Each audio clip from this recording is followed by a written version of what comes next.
Hello student, welcome to the new video आपके अपने favourite channel MA study में। चलिए आज हम लोग डिटरमिनेंट के एक्सरसाइज 4.2 का न्यूमेरिकल करेंगे। पिछले क्लास में हम लोग प्रॉपर्टीज ऑफ डिटरमिनेंट सारणी के गुणधर्म के बारे में स्टडी किए थे। अब उसका प्रयोग करते हुए अब 4.2 के न्यूमेरिकल को हम लोग सोल्व करेंगे। देखते हैं कैसे होता है। चलिए स्टार्ट करते हैं हम लोग। पहला क्वेश्चन दिया हुआ है कि इस डिटरमिनेंट का वैल्यू आपको 0 प्रूव करना है। क्योंकि क्वेश्चन बोला गया है कि प्रूव दैट द फॉलोइंग, निम्नलिखित को सिद्ध करें, प्रूव करें बाय यूजिंग प्रॉपर्टीज, प्रॉपर्टीज का प्रयोग करते हुए। तो चलिए आप प्रूव करना है तो सबसे पहले हम लोग एलएचएस से चलते हैं। एलएचएस में क्या दिया हुआ है देखिएगा, X Y Z A B C X plus M Y plus B and Z plus क्या हो गया सी। अब बताइएगा यहाँ पे जो आपका तीसरा कॉलम दिख रहा है, तीसरा कॉलम का प्रत्येक सदस्य दो टर्म के क्या दिया हुआ योगफल के रूप में है। तो इसको सॉल्व करेंगे, दोनों को अलग अलग कर दें तो दो अलग अलग डिटरमिनेंट बनाइएगा। तो दोनों के बीच में आपका आ गया प्लस का सिंबल। तो देखिएगा पहले कॉलम में और दूसरे कॉलम में तो कोई परिवर्तन नहीं है। तो पहले और दूसरे कॉलम को लिखते हैं एक्स वाई एंड जेड। यहाँ पे क्या आएगा ए बी एंड सी, यहाँ पे भी लिख दीजिए X Y Z A B and C. Clear है यहाँ तक? चलिए अब देखिए यहाँ पे समझेंगे, जो तीसरा कॉलम दिया हुआ था इसमें दो टर्म है। तो पहला जो टर्म है उसको पहले मैट्रिक्स में सॉरी पहले डिटरमिनेंट में एक्स वाई एंड जेड इन हम लोग पढ़े थे कि दो टर्म के योगफल के रूप में दोनों को अलग अलग लिखकर दो डिटरमिनेंट लिखते हैं।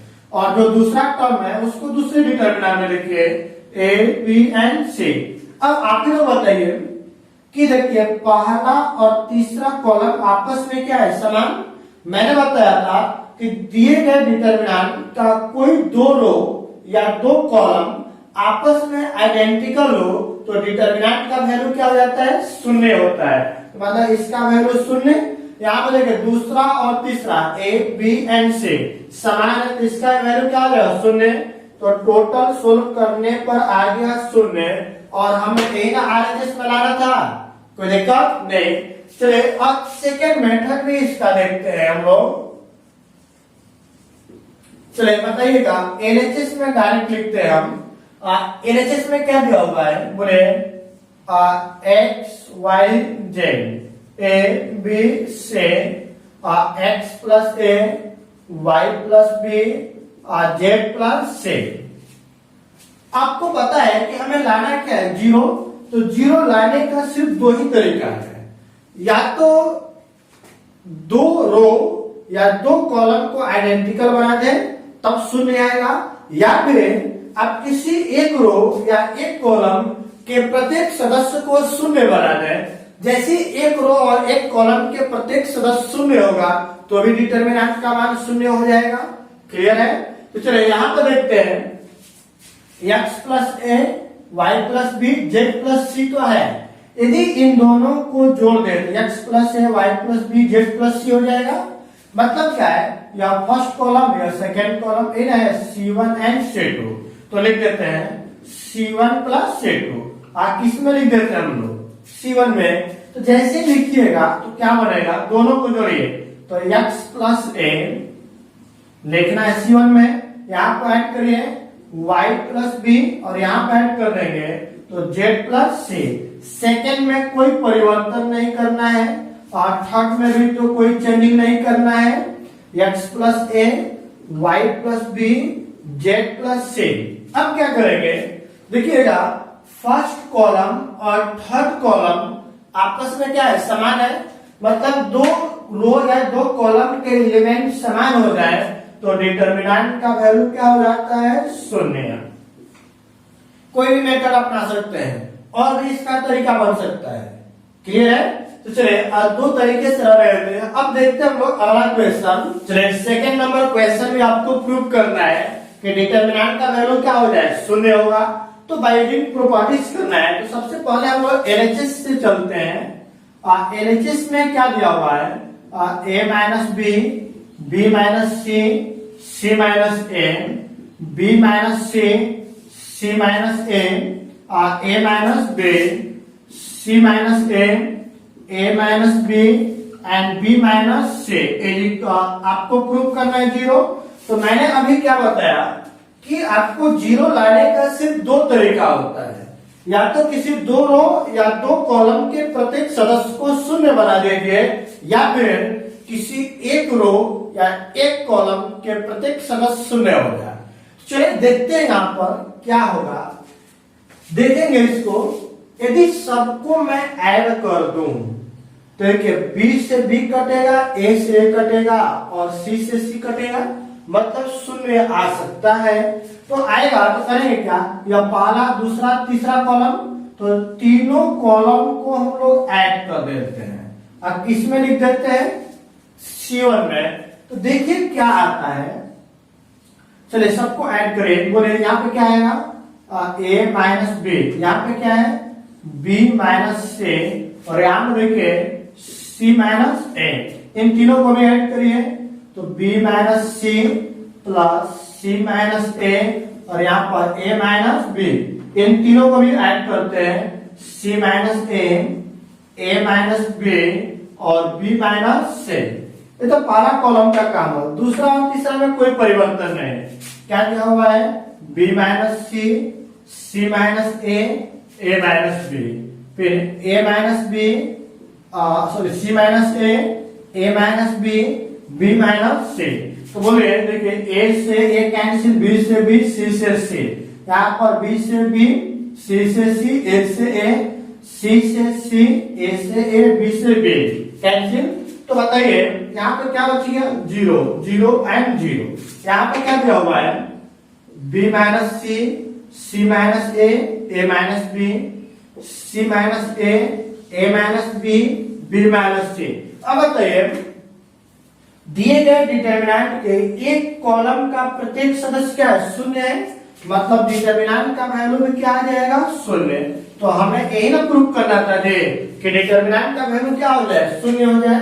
क्या बताइए, मैंने इस न्यूमेरिकल में कहीं भी डिटर्मिनेंट को तोड़ा नहीं, सिर्फ किसका प्रयोग कर रहे हैं, प्रॉपर्टी, उसके गुण धर्म का प्रयोग करते हुए न्यूमेरिकल को सोल्व कर रहे हैं। और आप याद रखें कि आपको डिटर्मिनेंट के प्रॉपर्टी से एक क्वेश्चन हर साल बोर्ड एग्जाम में पूछा जाता है, वो भी 4 नंबर का। तो यह काफी इंपोर्टेंट टॉपिक है, ध्यान से देखेंगे। चलिए अगला क्वेश्चन करते हैं हम। चलिए अगला क्वेश्चन देखते हैं, क्वेश्चन नंबर 3। आपको इस डिटर्मिनेंट का वैल्यू क्या करना है, शून्य लाना है। तो एक्सपेंड तो करना नहीं है, तो प्रॉपर्टीज का प्रयोग करेंगे। तो चलिए हम लोग देखते हैं LHS से। बताइए क्या दिया हुआ है, 2, 3 एंड 5 इनाम, और क्या दिया गया है 7, 8 एंड 9, 65, 75, 86। चलिए अब बताइए हमें लाना क्या है, शून्य लाने का सिर्फ दो तरीका, या तो दो रो या दो कॉलम को बराबर कर दे, या किसी एक रो या एक कॉलम के प्रत्येक सदस्य को शून्य कर दिया जाए। तो चलिए देखते हैं, यहां पर छोटा संख्या और बड़ा संख्या है। तो छोटी संख्या में कोई ऐसा नंबर बताइए जिसको गुणा करने पर इसके नजदीक पहुंच सके, क्या होगा बताइए। इस छोटी संख्या में कुछ ऐसा पार्टिकुलर नंबर जरूर होगा जिसको मल्टीप्लाई करने पर मैं बड़े नंबर के आसपास पहुंच जाऊं। देखिए यदि इसमें 9 से गुणा करें, 9 सत्ते 63, अब में 2 जोड़ देंगे तो कितना हो जाएगा 65, 9 आठे 72 में 3 जोड़ेंगे तो 75, 9 9 81 में 5 जोड़ेंगे तो 86। आ जा रहा है कि नहीं, मतलब दो कॉलम बराबर हो जाएगा कब, जब इसमें कितना से गुणा कर दे 9 से। तो बोले सेकेंड कॉलम में 9 से गुणा करिए और किस में जोड़ दीजिए, पहले कॉलम में, और किस में लिख दिया जाए, पहले में। तो क्या बनेगा, अब आप ही लोग बताइए। 9 से गुणा करें, 9 7 63 और 2 65, यहाँ पर 9 8 72 3 75, 9 9 81 5 86। दूसरे में कोई परिवर्तन नहीं, और तीसरे में भी कोई परिवर्तन नहीं है। तो आप बताइए, अब इसको देखने के बाद क्या दिख रहा है कि पहला रो और पहला कॉलम और तीसरा कॉलम दोनों के दोनों आपस में क्या है, बराबर है। इसका मतलब डिटर्मिनेंट का वैल्यू क्या आ जाएगा, 0। कोई दिक्कत इसमें? कितना आसान क्वेश्चन था, जस्ट रीजनिंग की तरह है। आप जितना ज्यादा सोचिएगा उतने तरीके से क्वेश्चन को बना सकते हैं। क्लियर है? तो अब देखें, चले और अगला क्वेश्चन करते हैं। दूसरे मेथड से क्या कर सकते थे, इसमें 9 से गुणा करके इसमें घटा दीजिएगा, तो 65 में 63 घटेगा 2, 75 में 72 घटेगा 3, 86 में 81 घटेगा 5, तो अभी ये दोनों बराबर हो जाता है। तो जितना ज्यादा सोचिएगा उतने तरीके से आंसर लाइएगा। आज सब तरीका सही होगा, बस आप प्रॉपर्टीज सही करिएगा। क्लियर बा? चलिए देखते हैं अगला क्वेश्चन। चलिए दिया हुआ है 4th नंबर क्वेश्चन, इसको इम्प्रूव करके क्या लाना है, 0। चलिए 0 लाना है तो हम लोग एलएचएस से चलते हैं और देखते हैं क्या दिया हुआ है। बोले 1 1 1 और क्या दिया गया है, बी से सी ए बी, यहाँ पर दिया हुआ है ए इंटू बी प्लस सी, बी इंटू सी प्लस ए और सी इंटू ए प्लस बी, ये दिया हुआ है। चलिए अब अभी हमें दिख रहा है कि इसको मल्टीप्लाई कर लीजिए, तो मल्टीप्लाई करेंगे तो क्या आएगा। चलिए यहाँ पर दिया हुआ है B C C A B, multiply करेंगे तो क्या बनेगा, ए बी प्लस ए सी। कोई दिक्कत? या लिख सकते हैं, चलिए ए बी प्लस ए सी, यहाँ पर मल्टीप्लाई करिएगा तो बी सी प्लस बी ए मतलब ए बी, यहाँ पे मल्टीप्लाई करेंगे तो क्या बनेगा, सी ए प्लस क्या बन जाएगा, बी सी, है ना। अब देखते हैं यदि इन दोनों को ऐड कर दें, A B plus B C plus C A, यहाँ पे देखिए A B plus B C plus C A, यहाँ पर A B plus B C plus C A हो जाएगा। अब जोड़ने के बाद कॉमन निकालेंगे, तो क्या करेंगे, इसको और इसको जोड़ दीजिए, तो यह हो गया सेकेंड कॉलम, यह हो गया थर्ड कॉलम, और जोड़ देते हैं किसमें, सेकेंड कॉलम में, तो क्या आएगा देखते हैं 1 1 1। इन दोनों को जोड़िए तो A B plus B C plus C A, तो A B plus B C plus C A, इन दोनों को जोड़िए A B B C C A B plus B C plus C A, इनको भी जोड़िए तो A B plus B C plus C A. अब उसके बाद तीसरे कॉलम में तो कोई परिवर्तन नहीं है, तो ए बी प्लस ए सी, यहाँ पर दिया हुआ है B C plus A B, और यहाँ पर दिया गया है सी ए प्लस बी सी। चलिए अब आप ही लोग बताइए, A B plus B C plus C A B plus B C plus C A B plus B C plus C A, ये तीनों में से कॉमन निकल जाएगा, तो कॉमन निकलेगा तो A B plus B C plus C A, तो क्या बचेगा यहाँ पर 1 1 1, ए बी बाहर निकल गया तो 1 1 1। यहाँ पे क्या दिया हुआ है A B plus B C, sorry A B plus A C, उसके बाद क्या हुआ है B C plus A B, और लास्ट में क्या दिया है सी ए प्लस बी सी। तो अब बताइए यहाँ पर देखिए फर्स्ट और सेकेंड कॉलम का वैल्यू क्या दिया हुआ है, दोनों के दोनों समान है। जब समान होगा तो डिटर्मिनेंट का वैल्यू क्या हो जाएगा, 0। 0 से मल्टीप्लाई करेंगे 0, क्या हमें यही आपको आरएचएस में लाना था, कोई दिक्कत इसमें किसी को नहीं। तो चलिए अब हम लोग अगला क्वेश्चन करते हैं। देखते हैं 5वां नंबर क्वेश्चन क्या दिया हुआ है। आपको इतना बराबर यह प्रूव करना है, तो प्रूव करना है तो सबसे पहले एलएचएस से चलते हैं और देखते हैं क्या दिया हुआ है। एलएचएस में आपको दिया हुआ है B plus C, C plus A plus B, और क्या दिया गया है Q plus R, R plus P, P plus Q, उसके बाद Y plus Z, Z plus X and X plus Y. चलिए अब देखिए, जब भी न्यूमेरिकल को प्रूव करेंगे तो हम लोग हमेशा आरएचएस को देखते हैं। जैसे मैं आपको बोलूं कि भभुआ से पटना जाना है, तो भभुआ के बारे में नहीं सोचते हम लोग, पटना के बारे में सोचते हैं, क्योंकि मुझे वहां पहुंचना है।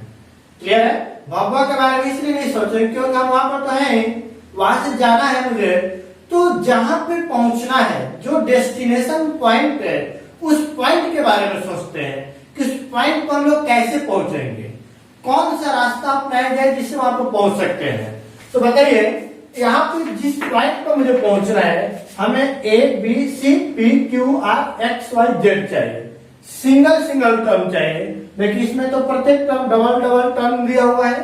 तो यदि मैं सबको अलग अलग करूं तो इसको बनाएंगे दो को मैट्रिक्स पर डिटरमिनेंट बनेगा, इसको बनाएंगे दो बनेगा, इसको बनाएंगे दो, तो पता चलेगा पूरा बोर्ड भर आपका यही हो जाएगा। क्लियर बात? चलिए अब वैसा नहीं करेंगे। अब देखिए हमें यहाँ पे क्या चाहिए, टू, तो टू कैसे आएगा देखेंगे। यदि मैं इन सबको ऐड कर दूं तो देखिए बी और बी, दो ठो बी, दो ठो ए और दो से, तो दो दो ठो होगा, तो दो को क्या करेंगे कॉमन।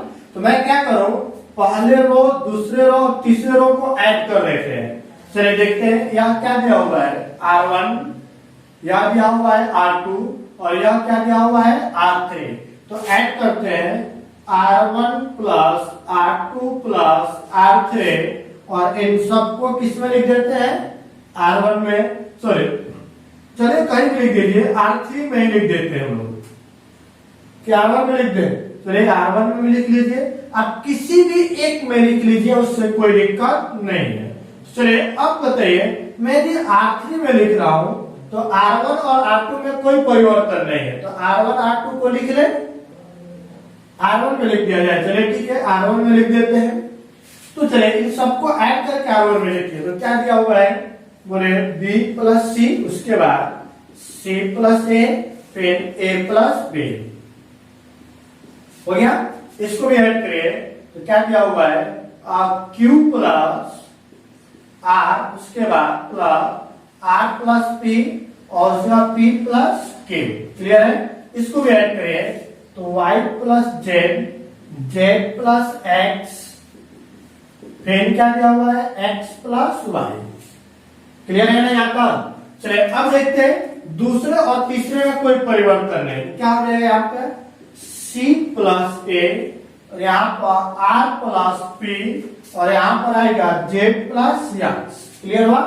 अब देखिए इसको लिखे A प्लस B, यहाँ पर P प्लस Q और यहाँ पर आ गया X प्लस Y। क्लियर है यहाँ तक? चलिए अब देखिए इन सबको ऐड करेंगे तो क्या बनेगा, आप भी लोग बताइए।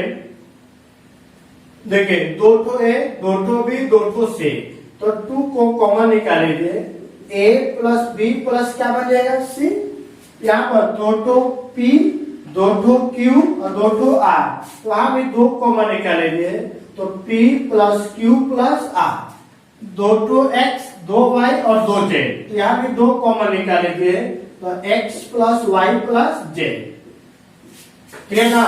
दूसरे और तीसरे को लेके तो C plus A plus B, यहाँ पे क्या दिया हुआ है R plus P, P plus Q, उसके बाद Z प्लस X और X प्लस क्या बन गया Y।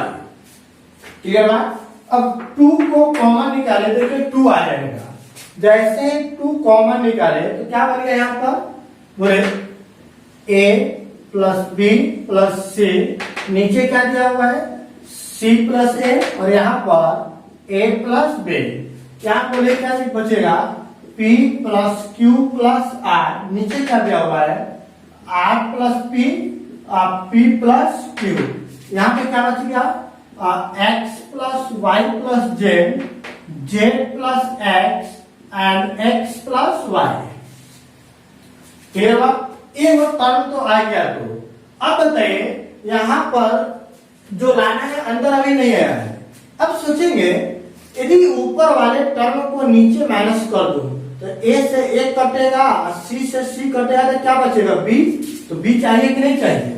चाहिए, मतलब ऊपर वाले को इसमें माइनस कर देंगे तो B आ जाएगा, और ऊपर वाले को इसमें माइनस करेंगे, A से A, B से B कटेगा तो क्या बचेगा C। देखिए C भी चाहिए ना जी, तो क्या कर दिया जाए, ये पहला रो को क्या करते हैं, पहले रो को घटाइए दूसरे रो में, तो R2 माइनस R1 और लिख देते हैं किसमें R2 में, एंड एक ही बार में और काम करिए। R1 को घटा दिया R3 में, तो लिख देते हैं R3 में R1 R3 माइनस R1। चलिए बताइए, इसको 2 को मैंने लिख दिया, डायरेक्ट घटाते हैं। पहले रो में तो कोई चेंज नहीं करना है, तो A plus B plus C, यहाँ पे क्या आएगा P plus Q plus R, और यहाँ पर X plus Y plus Z। चलिए बताइएगा, ऊपर वाले को घटाइएगा नीचे, क्या बचेगा C प्लस A में घटाना है किसको, A plus B plus C को, तो क्या बचेगा minus A minus B minus, देखिए A से A और C से C कट गया, तो क्या बच गया माइनस B बचेगा। यहाँ पर भी देखिए P से P R से R, तो ऊपर से नीचे घटाएगा, प्लस है तो किस में बन जाएगा माइनस Q। यहाँ X से X Z से Z Y को इसमें घटाइएगा तो बन जाएगा माइनस Y। यहाँ पर देखिए A से A B से B C को घटाएंगे तो क्या बचेगा माइनस C। यहाँ देखिए P से P Q से Q R को घटाइएगा माइनस R, X से X Y से Y कैंसिल, Z को घटाएंगे तो माइनस Z। क्लियर है यहाँ तक। अब बताइए, देखिए तो B Q Y और यहाँ C R Z, यहाँ पे प्लस में, वहां पर क्या है माइनस में, माइनस में कॉमन निकालेंगे।